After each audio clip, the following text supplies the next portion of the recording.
अंबाला में स्वतंत्रता दिवस के मौके पर 22 एकड़ में बन रहे शहीद स्मारक के ओपन थिएटर में लाइट एंड साउंड शो का आयोजन किया गया, जिसमें कैबिनेट मंत्री अनिल विज ने बीजेपी कार्यकर्ताओं के साथ शिरकत की।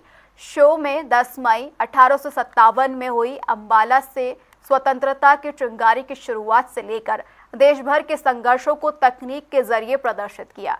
इस मौके पर अनिल विज ने कहा कि आजादी की लड़ाई की शुरुआत अंबाला से हुई थी, जिसके बारे में कभी पढ़ाया ही नहीं गया। इसके साथ ही अनिल विज ने कांग्रेस पर निशाना भी साधा और वंदे मातरम के दौरान कांग्रेस नेताओं के सावधान मुद्रा में नाक खड़े होने पर भी सवाल उठाए। लेकिन वो आज़ादी की लड़ाई 10 मई 1857 को अंबाला छावनी से शुरू हुई थी।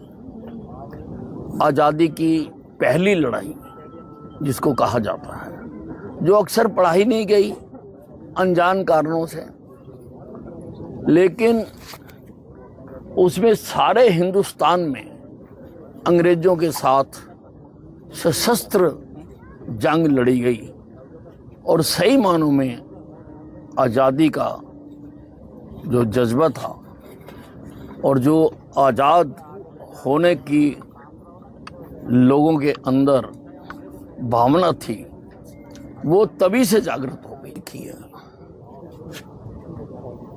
और जिस प्रकार से सम्मान में सावधान खड़े होना चाहिए, उनमें से एक भी खड़ा नहीं था। बातें कर रहे थे, घूम रहे थे। और इतना ही नहीं है, खड़गे साहब ने बाद में जो अपना भाषण दिया, उसमें उन्होंने बहुत कहा कि हमने देश को ये दिया, हमने देश को ये दिया, हमने देश को ये दिया, पर वो ये नहीं बताते कि उन्होंने देश के साथ क्या किया। भारत का विभाजन किया, करोड़ों लोगों को बेघर किया, 10 लाख लोग मारे गए। ये भी तो कांग्रेस ने किया।